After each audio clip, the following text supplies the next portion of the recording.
और दिन भर फिर जीवन टर्राते हुए ही बीतता है।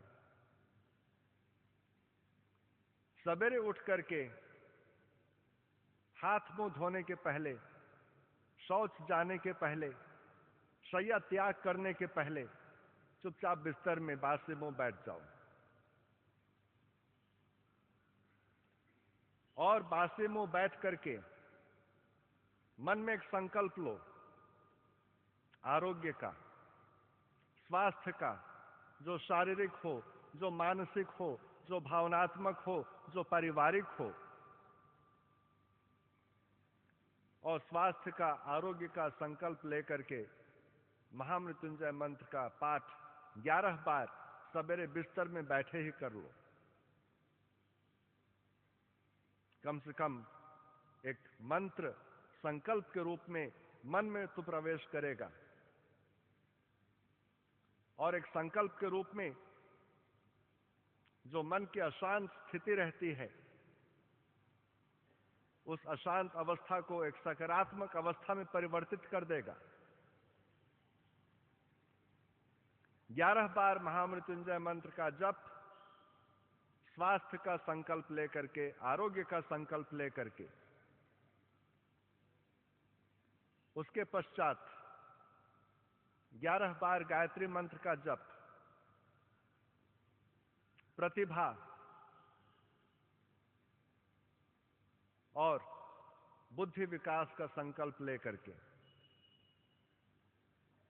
गायत्री मंत्र बच्चों के लिए ही उपयोग में नहीं आता है, बच्चों से अधिक बड़ों को उपयोग करना चाहिए, क्योंकि बच्चे के दिल और दिमाग के दरवाजे तो खुले रहते हैं, वह तो शिक्षा के मार्ग में आगे बढ़ते रहता है।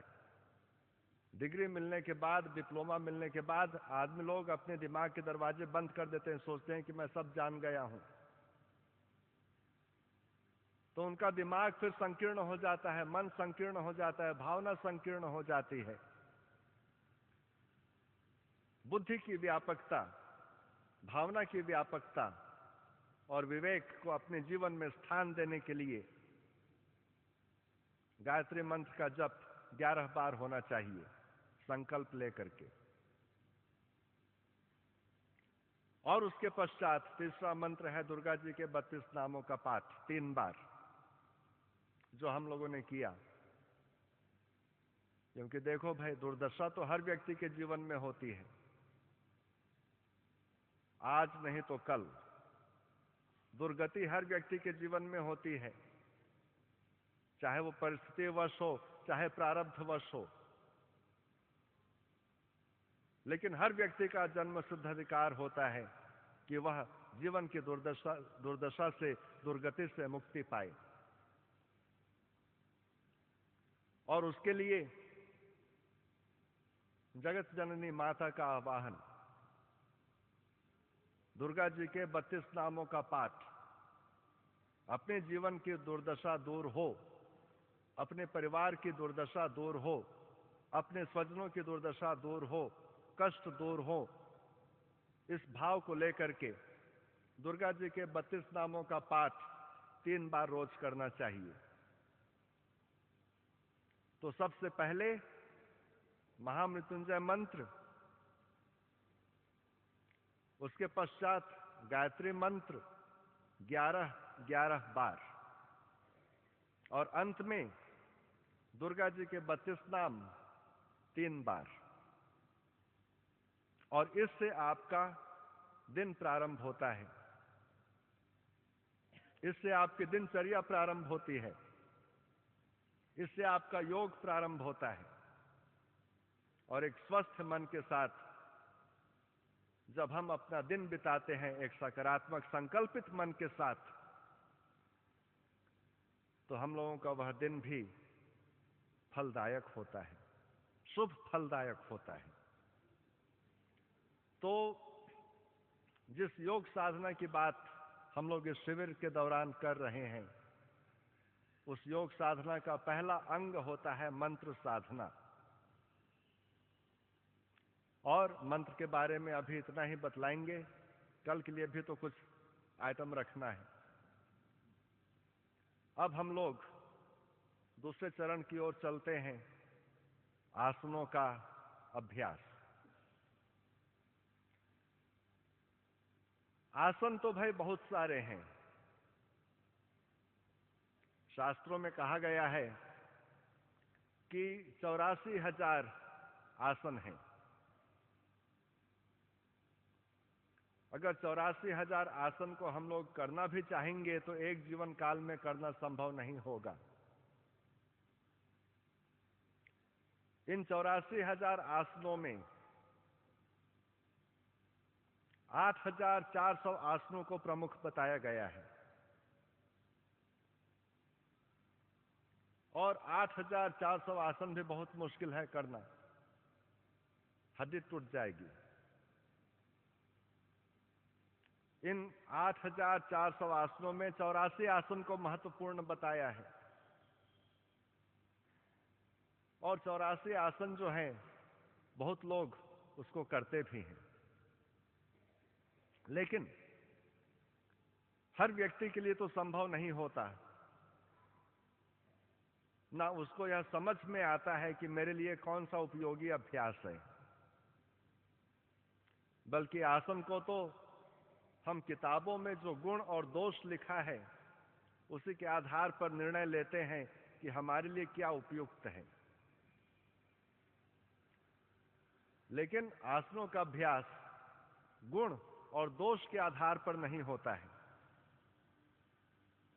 ये पेट कम करने के लिए अच्छा अभ्यास है तो किए जा रहे हैं, ये उच्च रक्तचाप कम करने के लिए अभ्यास है तो किए जा रहे हैं, ये मधुमेह को दूर करने का अभ्यास है तो किए जा रहे हैं, ये सिर दर्द को दूर करने का अभ्यास है तो किए जा रहे हैं।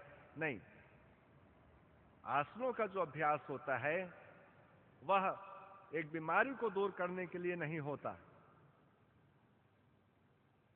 यह निर्विवाद है कि आसनों के अभ्यास से स्वास्थ्य की प्राप्ति होती है, लेकिन यह सत्य नहीं कि आसनों के अभ्यास से हर बीमारी दूर हो जाए। नहीं, क्योंकि जब हमारे ऋषि मुनि भी आसनों की चर्चा किए थे तो उन्होंने दैविक और प्राकृतिक नियमों को ध्यान में रखा था। दैविक और प्राकृतिक नियम कहता क्या है?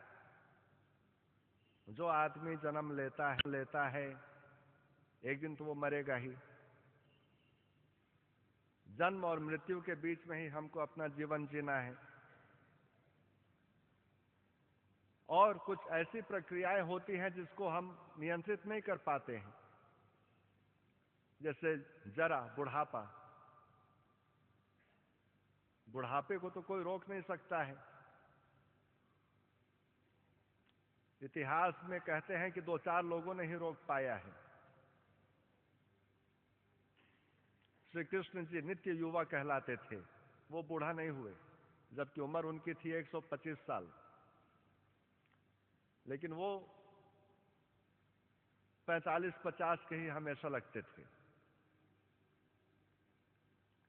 ऐसे 2-4 लोग हैं इतिहास में जिनको नित्य युवा के नाम से संबोधित किया गया है। लेकिन जहां तक यथार्थ की बात है, बुढ़ापा से कोई मुक्त नहीं होता है,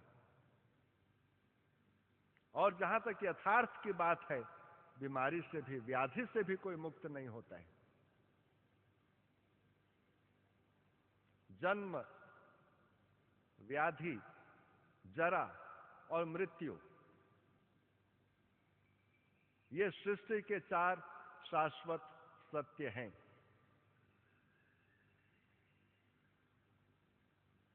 लेकिन योगियों ने पाया कि जब मनुष्य व्याधिग्रस्त होता है तो उसके इंटेंसिटी को कम किया जा सकता है। 1 महीना बिस्तर में पड़े रहने के बदले 1 सप्ताह में अपना काम निकाल लो, 3 सप्ताह की बचत हो जाती है। 10 साल तक जर्जर शरीर को लेकर के घूमने के बदले 1 साल उद्योग कर लो, शरीर में स्फूर्ति और स्वास्थ्य की प्राप्ति होगी। और इस प्रकार अपने शरीर को मेंटेन करते हुए, अपने मन को मेंटेन करते हुए जीवन को अच्छी तरह से जीने का प्रयास करो। यही हमारे योगियों का, मनीषियों का, ऋषियों का, मुनियों का विचार रहा है, वचन रहा है, सिद्धांत रहा है और साधना रही है। बात आ रही ना समझ में? इसलिए बीमारी से मुक्त होना या बीमारी से मुक्त कराना योग का प्रयोजन नहीं है, लेकिन बीमारी के प्रभाव को कम कर देना, ताकि 1 महीना के बदले हम 1 सप्ताह बिस्तर में पड़ा रहें। शरीर में इतनी ऊर्जा आ जाए कि हम अपने सभी कर्तव्यों का निर्वाह करते हुए, कर्तव्यों का पालन करते हुए मानसिक और शारीरिक स्वास्थ्य और शांति का अनुभव करते जाएं। और इतना होने पर मनुष्य का जीवन ऊर्ध्वगामी होता है। इतना नहीं होने पर मनुष्य का जीवन अधोगामी होता है, पतन की ओर जाता है। और आज हम लोग पतन के मार्ग पर चल रहे हैं। शरीर की परवाह नहीं, स्वाद की परवाह है। जो चीज जीभ को अच्छा लगे उसको हम ठूस लेते हैं। जो चीज शरीर को अच्छा लगे और जो शरीर के लिए लाभदायक है उसके बारे में सोचते नहीं हैं। तो यह तो व्यक्ति का अपना पतन है कि वह शरीर का ख्याल नहीं करके जीभ का ख्याल करता है। एक उदाहरण दे रहा हूं। और इस प्रकार हम लोगों की जो वासना है, भोग वृत्ति है, वही आज आरोग्य को समाप्त की है और रोग का कारण बनी है। वही आज अशांति को समाप्त की है और तनाव का कारण बनी है। तो हर व्यक्ति के लिए तो संभव नहीं कि वह 84 अभ्यास करे बिना शिक्षा लिए। क्या करना है? अपने जीवन को व्यवस्थित करने के लिए, जीवन में स्वास्थ्य को बनाए रखने के लिए उसको 4-5 आसनों का चयन करना है, ज्यादा नहीं। और हमारा सुझाव है कि 5 आसन ही महत्वपूर्ण है योग में। एक गृहस्थ के लिए, एक ऐसे व्यक्ति के लिए जो समाज में रहता है, जिसको अपने घर की जिम्मेदारी होती है, जिसको अपने व्यवसाय की जिम्मेदारी होती है, सवेरे बच्चों को स्कूल भेजना पड़ता है, सवेरे नाश्ता बनाना पड़ता है, तैयार होना पड़ता है, नौकरी के लिए निकलना पड़ता है। तो इस प्रकार के जो अपने सामान्य जीवन है उसको तो हम त्याग नहीं सकते हैं, ना त्यागना है। वहीं पर ही हमको अपना जीवन बिताना है। और जो समय हमारे पास उपलब्ध है वो तो हम अच्छे से जानते हैं। रोज आधा घंटा समय हम दे सकते हैं या 20 मिनट समय दे सकते हैं। तो आधा घंटा या 20 मिनट समय जो हम अपने आप को दे रहे हैं, उसमें कौन सा अभ्यास किया जा सकता है, योगाभ्यास किया जा सकता है जो शरीर के लिए भी आवश्यक है, जिससे शरीर के स्वास्थ्य में भी वृद्धि हो, शरीर में ऊर्जा की भी वृद्धि हो और शरीर के जो विकार हैं वो बाहर निकल जाएं। शरीर के जो विषाक्त तत्व हैं वो बाहर निकल जाएं। 5 आसन हैं, हम लोग उनका अभ्यास आज आरंभ करते हैं। पहला अभ्यास, खड़ा हो जाइए।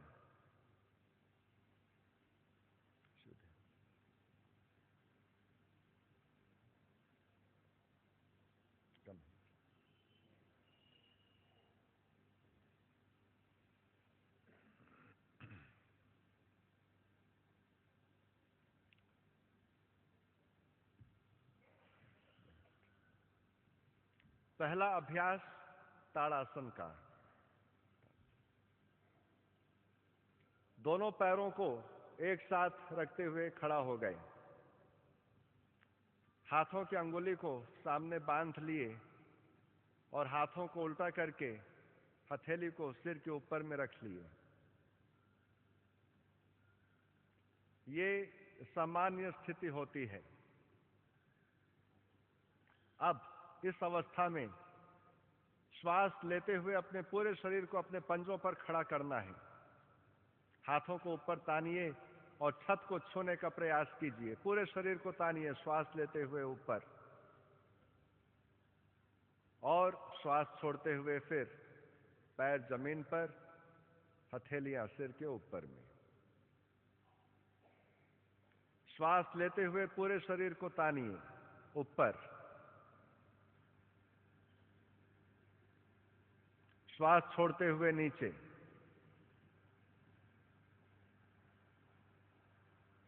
दो ऊपर, दो नीचे, तीन,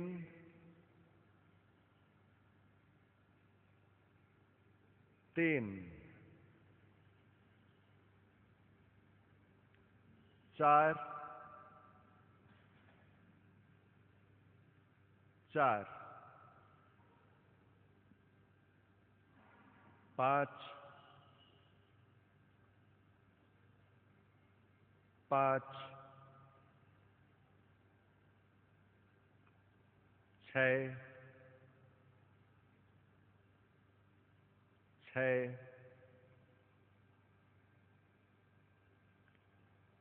सात,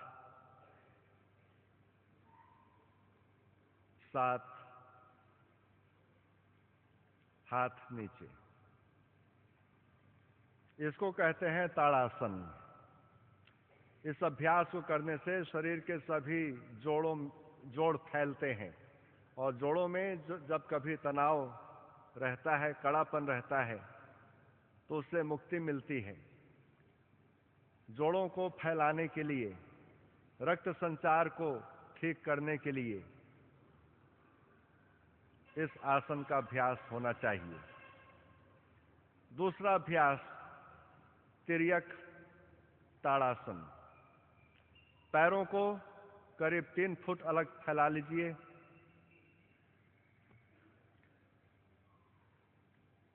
फिर से अंगुलियों को बांध करके अपनी भुजाओं को ऊपर फैला लीजिए।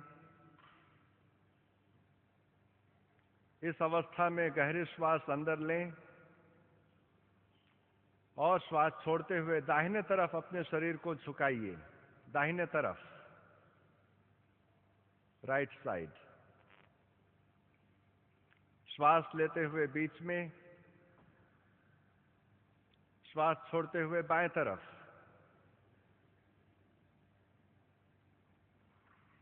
बीच में, दाहिने तरफ।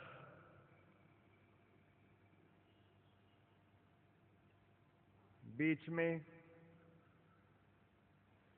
बाएं तरफ। बीच में, दाहिने तरफ। बीच में, बाएं तरफ। बीच में, दाहिने तरफ। बीच में, बाएं तरफ। बीच में, दाहिने तरफ। बीच में, बाएं तरफ। बीच में, हाथ नीचे। इसको कहते हैं तिर्यक ताड़ासन का अभ्यास। और इस अभ्यास को करने से आपने खुद अनुभव किया कि शरीर के एक बगल में संकुचन होता है तो दूसरी तरफ प्रसारण होता है मांसपेशियों का। और बगल के मांसपेशियों के लिए, पैरों के मांसपेशियों के लिए और कंधों के लिए ये बहुत ही उत्तम अभ्यास माना गया है। और साथ ही साथ पेट, आंत, फेफड़े और हृदय पर इस आसन का असर पड़ता है। तो श्वास लेने में सुविधा होती है, छाती फूलती है, फैलती है। पाचन तंत्र ठीक से काम करता है क्योंकि आंतों का इसमें संकुचन और प्रसारण होता है, और पेट का भी। ये दूसरा अभ्यास। तीसरा अभ्यास है कटी चक्र आसन का। इसमें शरीर को मोड़ा जाता है, निचोड़ा जाता है। जैसे कपड़े को हम लोग जब पानी में धोते हैं तो पानी को निकालने के लिए कपड़े को निचोड़ते हैं, उसी प्रकार से शरीर को भी इसमें निचोड़ा जाता है। इसमें जो आपको ध्यान देने योग्य बात है वो यह कि पैरों के पंजे दोनों सामने की ओर रहेंगे, अंगूठे सामने की ओर, पैर अलग रहेंगे करीब 3 फुट, और दोनों पैर के अंगूठे सामने की ओर, बगल में नहीं, सामने। और जो इसका सरल रूप है उसको एक बार आप देख लीजिए। श्वास लेते हुए अपने भुजाओं को शरीर के बगल में उठा देना है, और श्वास छोड़ते हुए दाहिने तरफ शरीर को मोड़ना है। भुजाएं फैली रहेंगी, भुजाएं फैली रहेंगी, केवल शरीर को मोड़ देना है। फिर बीच में श्वास लेते हुए और दूसरी तरफ श्वास छोड़ते हुए हाथ खुले रहेंगे। केवल जितना भी आप अपने शरीर को घुमा सकते हैं, निचोड़ सकते हैं, निचोड़ने का प्रयास कीजिए। फिर बीच में। जो लोग इसको कर सकते हैं सुविधापूर्वक, इसी के दूसरे रूप को देखिए। जब आप मोड़ते हैं शरीर को तो बायां हाथ दाहिने कंधे पर आता है और दाहिना हाथ पीछे चले जाता है, और आप कंधे के ऊपर से देख रहे हैं नीचे की एड़ी को। फिर बीच में आते हैं और दूसरी तरफ मुड़ते हैं। तो जिस तरफ मुड़ रहे हैं उसी तरफ हाथ जाता है कंधे पर। अगर बाएं तरफ मुड़ रहे हैं तो दाहिना हाथ बाएं कंधे पर जाएगा और दूसरा हाथ पीछे। अगर दाहिने तरफ मुड़ रहे हैं तो बायां हाथ दाहिने कंधे पर जाएगा और दाहिना हाथ पीछे। तो जिस तरफ मुड़ते हैं वो वाला हाथ हमेशा पीछे जाएगा। तो तैयार हो जाइए। हाथ ऊपर, श्वास अंदर, श्वास छोड़ते हुए दाहिने तरफ, श्वास लेते हुए बीच में, श्वास छोड़ते हुए बाएं तरफ, लेते हुए बीच में, दाहिने तरफ, बीच में, बाएं तरफ, बीच में, दाहिने तरफ, बीच में, बाएं तरफ, बीच में, दाहिने तरफ, बीच में, बाएं तरफ, बीच में, दाहिने तरफ, बीच में, बाएं तरफ, बीच में, हाथ नीचे। बैठ जाइए।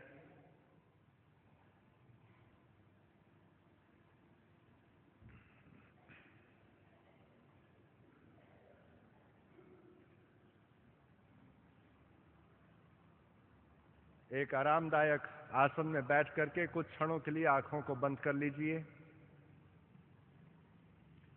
आंखों को बंद करके अपने पूरे शरीर के प्रति सजग हो जाइए।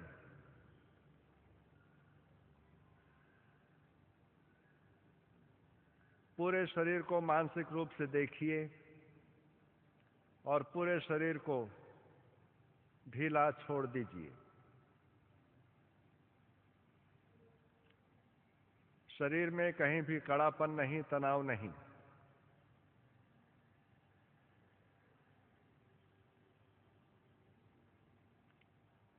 बैठे बैठे शरीर को पूर्ण विश्राम की स्थिति में ले आइए।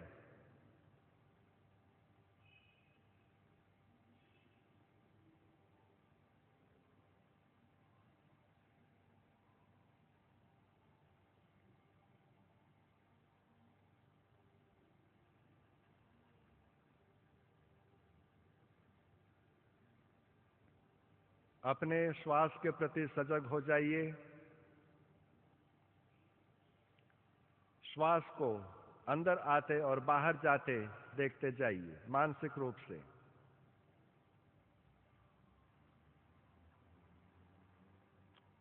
प्रत्येक श्वास सजग बने रहिए।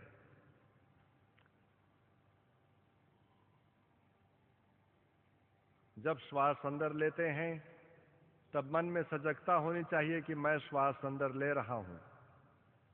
जब श्वास छोड़ते हैं तो मन में विचार होना चाहिए कि मैं श्वास छोड़ रहा हूं।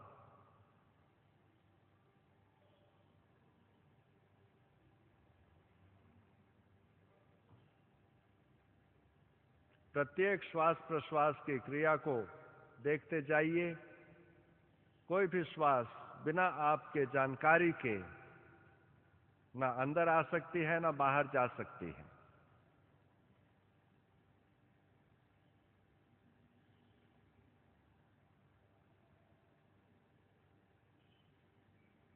पूरे श्वास का ख्याल।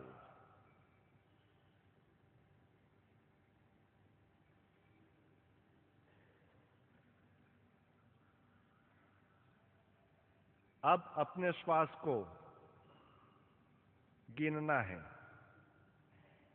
जो श्वास अंदर ले रहे हैं और जो श्वास बाहर छोड़ रहे हैं उसे एक मानिए। फिर जो सामान्य श्वास अंदर आती है और सामान्य श्वास बाहर जाती है उसे दो मानिए। और इस प्रकार श्वास को गिनते जाइए।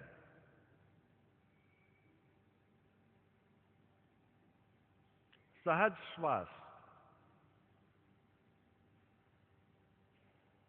आपको जबरदस्ती लेने का और निकालने का प्रयास नहीं करना है। जो श्वास सहज गति से, सहज रूप से नासिका छिद्रों में प्रवेश कर रही है और बाहर निकल रही है उसी श्वास को देखना है। श्वास के प्रवाह को देखते जाना है।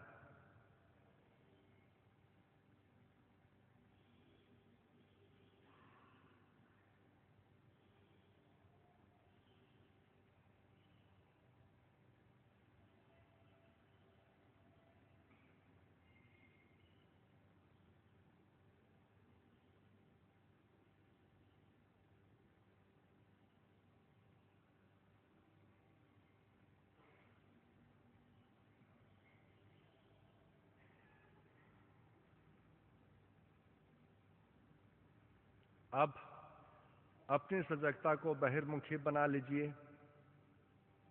बाहर के वातावरण का ख्याल, इस परिसर की सजगता, बगल में लोग बैठे हैं,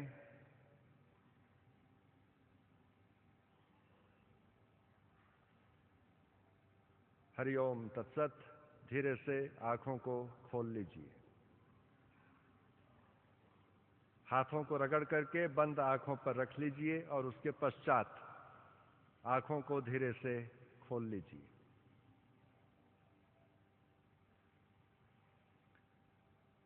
अगला अभ्यास आसन का जो हम लोग करेंगे, बहुत लोग उससे पूर्व परिचित हैं, सूर्य नमस्कार का अभ्यास है। जो लोग पहले इस अभ्यास को नहीं किए हैं, उनको ध्यान में रखते हुए हम लोग अभ्यास को करने वाले हैं। एक बार आप सूर्य नमस्कार के अभ्यास को मंच पर करते हुए देख लीजिए।